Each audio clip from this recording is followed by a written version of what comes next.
하나님 말씀은 이사야 40장 6절부터 8절입니다. 이사야 40장 6절부터 8절 말씀까지 한 절씩 교독하시고 마지막 절은 함께 읽도록 하겠습니다.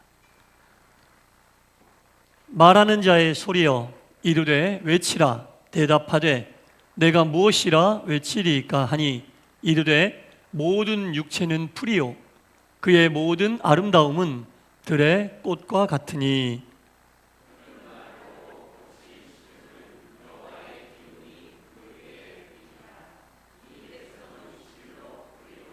다 같이 풀은 마르고 꽃은 시드나 우리 하나님의 말씀은 영원히 서리라 하라. 아멘. 오늘 주일 2부 예배에 추운 날씨에도 이렇게 나오신 여러분 모두에게 하나님의 크신 은혜와 평강이 충만히 임하시기를 간절히 축원합니다. 네. 우리가 예수를 믿으면서요, 항상 믿음이 깊고 신앙이 깊으면 얼마나 좋겠습니까? 그러나 믿음이 있다고 하면서도 마음속 한구석에서 계속 없어지지 않는 불안함, 또 어떤 문제를 만났을 때 오는 두려움, 이런 것들은 정말 피할 수 없는 힘들고 어려운 상황인 것 같습니다. 성경을 잘 읽어보면요, 여러분, 이 용기라는 단어로 이 두려움과 이 불안함을 떨쳐버리라고 하는데, 완전히 그 두려움과 불안함을 다 떨쳐버리는 것을 용기라고 하진 않습니다. 불안함이 있음에도 불구하고, 두려움이 있음에도 불구하고 믿음을 지켜내는 것을 용기라고 합니다. 골리앗 앞에 섰던 다윗이 안 무서웠겠어요? 안 떨렸겠습니까? 홍해 앞에 섰던 모세가 안 두려웠겠습니까? 200만 명이나 데리고 나왔는데 바다를 장애물 삼아 한 발자국도 앞으로 못 나갔는데 안 두려웠겠어요? 두려웠습니다. 떨렸습니다. 그럼에도 불구하고 끝까지 하나님을 붙잡고 믿음의 길에서 어떻게 해서든지 믿음 안에서 그 문제를 해결하려고 몸부림치는 그 모습, 그것을 용기라고 하는 거예요. 이 세상 어느 누가, 어떤 사람이 완전한 믿음을 가지고 있겠습니까? 눈꽃만큼도 불안함이 없고 눈꽃만큼도 두려움이 없겠습니까? 다 있는 거예요. 그것들이 있지만 있는 가운데서 믿음을 지키려고 하는 그 모습, 주님은 그것을 어여삐 보신다라는 거죠. 마가복음 9장 24절에 보면 이런 말씀을 하십니다. 한 남자가 아이가 있는데 그 아이가 아파요. 아파서 예수님께 나왔어요. 예수님, 내 아이 좀 고쳐주세요. 그랬더니 예수님이 이렇게 말씀하셨어요. 내가 믿으면 아이가 고침받을 것이다. 할렐루야 감사합니다가 아니라 주여 믿습니다. 그러나 나의 믿음 없음을 긍휼히 여겨주십시오. 믿습니다. 그러나 믿음이 없음을 긍휼히 여겨주십시오. 앞뒤가 안 맞잖아요. 믿으면 아이가 나을 거라고 했는데 그 말씀을 믿습니다 해놓고 바로 믿음이 없음을 긍휼히 여겨주십시오, 이렇게 얘기했어요. 여러분, 우리는 주님 앞에 나와서 주님 나 믿음 좋지요? 내가 신앙생활 이만큼 했는데, 내가 이런 직분도 다 했는데, 평생 내가 이렇게 믿고 달려왔는데 나 믿음 좋죠? 이게 아니라 항상 주님 앞에 나오면 우리는요, 주님 나의 믿음 없음을 긍휼히 여겨주십시오, 이런 마음이 돼야 되는 거예요. 그때 주님의 역사가 나타나는 거지, 주님 앞에 나와서 내 믿음 있음을 드러내고 그렇게 되다 보면요, 내 믿음은 교만의 터 위에 세워진 믿음이 되는 거예요. 여러분, 우리의 믿음은 어떤 터 위에 놓고 있습니까? 그걸 잘 생각해 보세요. 겸손의 터 위에 놓여져 있는 믿음인지, 교만의 터 위에 놓여져 있는 믿음인지, 사랑의 터 위에 놓여진 믿음인지, 미움의 터 위에 놓여진 믿음인지. 믿음이 없는 건 아니에요. 있긴 있어. 근데 그 믿음이 놓여진 터가 어디냐 이거지. 우리 마음밭의 터전이 어떤 터전이냐 이거죠. 믿음이 없는 건 아니에요. 있어요. 교회도 다니고 예배도 드리고 할 거 다 하는데, 과연 우리의 그 믿음이 놓여져 있는 터전이 주님 앞에서조차 내 믿음 있음을 자랑하는 교만의 터전인지, 믿음이 있고 평생 신앙생활 했어도 나올 때마다 주님 나의 믿음 없음을 긍휼히 여겨주시사 이 믿음 흔들리지 않게 붙잡아 주십시오, 이런 겸손의 터전 위에 내 믿음이 세워져 있는 건지, 이거 중요하다는 얘기입니다. 주님이 믿으면 네 아이가 나올 거라고 말씀하신 그 믿음은 이 남자의 이 고백을 보고, 내가 주님 말씀을 믿지만 내 믿음이 약하니 내 믿음을 긍휼히 여겨주셔서 흔들리지 않게 붙잡아 주십시오. 이런 진솔한 솔직한 이 고백을 보고 하신 말씀이에요. 우리의 믿음은 어떤 터전 위에 있어요? 내 믿음 정도면 괜찮지, 이런 터전입니까? 아니면 나올 때마다 주님 앞에 내 믿음 없음을 긍휼히 여겨주십시오, 만져주십시오, 이렇게 주님께 말씀드리는 진실한 마음의 터전 위에 있는지 곰곰이 생각해 봐야 한다는 거죠. 우리 주님은 주님 앞에서 솔직하고 위선이 없이 겸손하고 낮고 낮은 마음에 믿음을 놓기를 원하고 계신다라는 겁니다. 우리 모두가 주님 앞에서 주님의 긍휼히 여기심을 구하는 겸손하고 낮아진 그곳 위에 믿음을 모두 놓아 주님께서 네 믿음대로 네 아이가 나을 것이라고 말씀하신 이 은혜와 복이, 네 뜻대로 네 믿음대로 될 것이라고 말씀하신 은혜와 복이 우리 가운데 온전히 임하게 되기를 주님의 이름으로 간절히 축원합니다. 믿음이란 그런 거죠. 어떤 터전 위에 믿음이 놓여서 어떤 터전 위에서 무엇을 먹고 믿음이 자라고 있느냐, 뭘 먹고 자라고 있냐. 잡초도 잘 자라죠. 어떤 터전 위에서 자라고 있냐, 이게 중요하다는 겁니다. 우리가 이 믿음이라고 하는 것을 정의하는 것은 굉장히 많이 있는데요, 오늘 저는 여러분들에게 믿음은 하나님이 우리에게 주신 약속어음이다 라고 말씀드리고 싶습니다. 약속어음. 현찰을 좋아하는데 약속어음 얘기하니까 표정이 자, 주님이 우리에게 주신 약속어입니다. 자, 하나님이 아브라함을 부르셨어요. 그리고 내가 말할 가나안 땅으로 가라. 내 자손들을 그곳에서 축복하고 네 자손이 그곳에서 번성하리라 말씀을 딱 하셨어. 약속을 하셨어. 근데 그 약속을 받은 그때에는 우리가 흔히 얘기하죠, 꼬챙이 하나 꽂을 땅도 안 주셨어요. 가나안 땅 큰 거 주신다 놓고 언제 어떻게 준다는 말씀도 없이 꼬챙이 하나 꽂을 땅 하나 안 주시고, 당장 내 아들도 하나 없는데 내 후손이 뭘 번창한다고 그래요. 아무것도 손에 쥐는 것 없이 그렇게 약속을 하셨는데, 그 약속을 받고 이삭을 낳고 또 이삭이 야곱을 낳고 야곱이 요셉을 낳고 요셉과 요셉의 자손들이 애굽에 가서 400년 넘는 시간 동안 노예 생활을 하고 모세로 인해 출애굽하고 40년 지나 가나안에 입성할 때까지 시간이 한 400년이 넘는 시간이 걸렸는데, 주님이 아브라함에게 주신 약속어음의 결제일은 그때부터 400년이 넘는 그 이후에 이루어지는 약속어음이었다 라는 겁니다. 사도 바울을 하나님이 부르셔서 다메섹에서 꼬꾸라뜨리고 하나님의 그릇으로 쓰시는데 16년이 걸렸어요. 아라비아 사막으로 보내서 훈련도 시키시고 고향 다소에서 10년 이상 칩거도 시키시면서 안디옥 교회로 다시 불러 목회를 하게 하시면서 선교사로 쓰시기 위해서 16년이 걸렸어요. 그러니까 사도 바울에게 하나님이 너를 내가 이방인을 위한 그릇으로 쓰겠다고 말씀하신 이후에 그 약속의 어음을 결제하시는 날은 16년 뒤였다는 얘기죠. 여러분, 잘 생각해야 될 게, 하나님은 우리와 관계 맺기를 원하시지 거래하기를 원치 않으세요.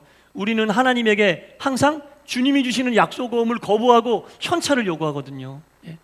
내가 이렇게 하니 주님도 나에게 이것을 당장 주십시오, 이렇게 얘기합니다. 그런데 하나님은 우리에게 현찰이 아닌 약속어음의 거래를 하기를 원하세요. 자, 여러분 생각해 보세요. 내가 만약에 장사를 하는데 누군가가 내 물건을 사러 왔어요. 현금을 가지고 와서 물건을 달라고 그래요. 당연히 줍니다. 그러면 그걸로 그 사람은 거래 끝. 현금을 가지고 와서 물건을 사는 사람에게 당신 인상이 안 좋아서 못 팔겠어? 당신 믿음을 안 줘서 내가 물건 못 팔, 그러지 않아요. 현금 거래는 한 번 주고받는 것, 기브 앤 테이크로 끝이에요. 그러나 약속어음은 서로 간에 신뢰가 있어야 돼요. 상호 신뢰가 있어야만 가능한 거예요. 하나님은 우리와 현찰 거래를 원치 않으세요. 거래를 원치 않으세요. 한 번 거래하고 땡치는 그런 걸 원하는 게 아니라 약속어음을 주고받으면서 서로 상호 신뢰하고 관계 맺기를 원하신다는 겁니다. 여러분, 하나님과 현찰 거래하기 원하세요? 하나님 현찰 거래하기 원하신다면 우리 아무것도 안 보세요. 믿음 있고 없고도 안 보고 우리에게 믿음을 요구하지도 않으세요. 왜? 기브 앤 테이크로 끝나. 장사하는 사람들이 현찰 거래 원래 그런 거잖아요. 그 사람 인성도 볼 필요가 없고 인격도 볼 필요가 없고 그 사람이 나에게 얼마나 신뢰를 줬는가도 볼 필요 없어요. 그냥 준 만큼만 물건을 주면 땡이에요. 끝나는 거예요. 거래예요. 주님과 우리가 그렇게 거래로 그런 관계가 되면 좋겠습니까? 주님은 우리에게 약속어음을 주시면서 우리에게 끊임없는 믿음을 요구하시는 거죠. 끊임없는 믿음을 요구하시고 그 믿음이 쌓이고 쌓여 주님이 우리에게 주신 그 약속의 말씀이 때가 되어 이루어지기를 원한다는 겁니다. 예, 여러분, 주님과 현찰거래 요청하지 마세요. 그건 정말 믿음 생활하면서 어리석은 일입니다. 신구약 66권에 나온 이 모든 말씀이 어떤 분이 성경에 나와 있는 하나님의 약속 세봤더니 32,500가지나 하더라고요. 저는 확인 안 해봤어요. 예. 근데 이 32,500가지 말씀이 현찰거래는 하나도 없고 다 약속어음이었다는 거지. 예. 하나님이 우리에게 믿음을 요구하시고 우리도 하나님을 믿고 의지하며 따라 나가는, 이걸 모르고 이 성경의 원리를 모르고 계속 현금 거래하듯이 주님과의 관계, 당장 내가 뭘 내드리면 뭘 주십시오, 이런 관계를 요청한다는 것은 정말 어리석은 일이다라는 겁니다. 성경에 나와 있는 그 누구도 주님과 현찰 거래하듯이 거래한 사람은 한 사람도 없었습니다. 다 주님이 주시는 약속을 믿고 400년이 걸리건 16년이 걸리건 다 주님이 주시는 약속을 믿고 그 약속의 때가 올 때까지 믿고 나갔다는 거. 그러면서 주님과의 관계에 신뢰가 쌓이게 된다는 거예요, 여러분. 예. 주님과의 관계와 신뢰가 쌓이게 된다는 겁니다. 주님이 우리에게 원하시는 것은 거래가 아닙니다. 절대로 하나님과 거래하려고 하지 마십시오. 주님이 우리에게 주시는 것은 현금 거래가 아니라 약속어음입니다. 이 성경 모두가 약속어음 다발입니다, 여러분. 예. 성경 모두가 약속어음 다발이에요. 우리에게 요청하시는 것은 당신을 향한 끊임없는 신뢰라는 거죠. 세상에서 발행되는 약속어음들은요, 여러분, 아무리 단단한 회사에서 발행한 것이라 해도, 아무리 믿음이 가는 사람이 발행한 것이라 해도 부도가 날 가능성이 있어요. 그러나 하나님께서 우리에게 주신 이 말씀의 약속어음은 절대로 부도가 나지 않습니다. 2000년 전 성경이 쓰여졌던 그때도 이루어졌고 지금도 이루어지고 있고 앞으로도 이루어질 것입니다. 그 증거가 오늘 본문 말씀이에요. 모든 육체는 풀이요 그의 모든 아름다움은 들의 꽃과 같으니, 세상에 있는 모든 것들은 다 풀이고 꽃이다, 아름답다, 싱싱하다. 그러나 시간이 지나면 모두 시든다. 이게 세상의 원리고 하나님의 창조의 섭리다. 그러나 우리 하나님의 말씀은 영원히 서리라. 하나님 말씀은 영원히 서리라. 수천 년 동안 한 번도 서지 않은 적이 없고 한 번도 이루어지지 않은 적이 없다라는 겁니다. 이게 하나님께서 우리에게 약속어음으로 주신 변치 않는 하나님의 말씀이다라는 겁니다. 우리가 자녀들에게 뭘 물려줘야겠어요, 여러분? 자녀들에게 뭘 물려줘야겠어요? 예? 꽃처럼 아름다운 것, 풀처럼 싱싱한 것을 물려줘야겠습니까? 다 시들어요, 여러분. 다 시듭니다, 시간이 지나면. 영원히 변치 않는 축복에 하나님이 주신 약속어음의 말씀을 물려주면, 앞에 성경에 말씀드렸던 아브라함에게 주셨던 것은 400년 뒤에 이루어졌고, 사도 바울을 쓰시기 위해서는 16년이 걸렸고, 우리에게도 말씀하신 이 하나님의 귀한 말씀의 은혜와 복이 우리 때 이루어지지 않으면 자녀의 때 이루어진다는 거죠. 자녀 때 절대로 부도가 나지 않는 하나님의 말씀의 약속어음이 자녀의 때라도 이루어지게 된다는 겁니다. 그러니 우리가 자녀들에게 시들고 말라버리는 꽃이나 풀과 같은 세상의 것들을 물려주기 위해 힘쓰고 애쓰고 시간을 거기에 다 허비하면 되겠습니까? 예. 자녀들에게, 사랑하는 가족들에게, 이웃들에게, 지인들에게 무엇을 알려줘야겠어요? 영원히 변치 않고 반드시 이루어지는 하나님께서 우리에게 주신 신구약 66권 창세기부터 요한계시록까지 나오는 이 말씀의 약속의 축복의 어음을 나누고 함께 할 수 있도록 소개해야 되지 않겠습니까, 여러분? 변치 않는, 영원히 변치 않는 이 하나님의 말씀, 우리가 세상을 떠나고 난 뒤에도 영원히 계속될, 하나님께서 영원히 결제해 주실 이 말씀의 약속어음이 있음을 저희도 알고 여러분도 알아야 됩니다. 말씀은 시간과 공간을 초월하는 거예요. 세대를 초월하고 하나님이 말씀의 약속어음을 믿고 사는 사람들을 영원히 부유하게 하신다는 이 사실을 반드시 알아야 됩니다. 하나님이 주신 말씀이 약속어음임을 안다면 한 가지만 유념하면 됩니다. 하나님과 믿음의 관계를 계속 심화시켜 나가야 된다. 서로 약속어음을 주고받는 관계라면 서로 믿음의 관계를 더욱 심화시켜 나가야 된다는 겁니다. 절대로 현금 거래하듯이 그렇게 하나님을 대하지 마세요. 기도할 때도 그렇고 절대로 현금 거래하듯이 하나님을 대하면 너무너무 어리석은 믿음의 길을 가는 겁니다.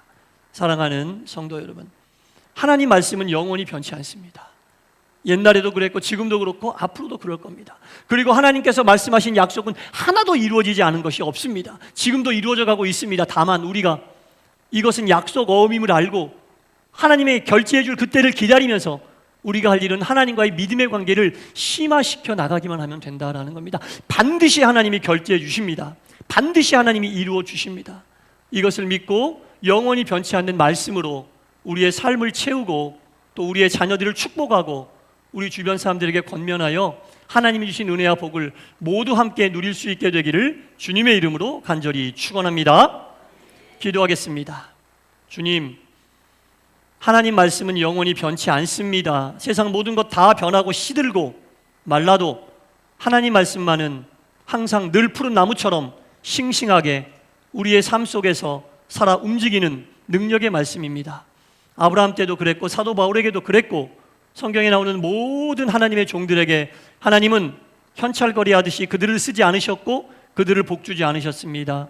400년도 걸리고 16년도 걸리고 500년도 걸리고 하나님이 결제하시는 그때까지 하나님이 주시는 말씀의 복을 이루어 주신다는 확신을 가지고 하나님과의 믿음을 심화하며 나갔을 때에 하나님은 당신이 허락하신 그때에 반드시 말씀을 이루어 주심을 성경 말씀을 통해 잘 알고 있고 이 시대도 이루어지고 있음을 잘 알고 있습니다. 주여, 이 성경의 원리와 진리를 깨닫게 하여 주시옵소서.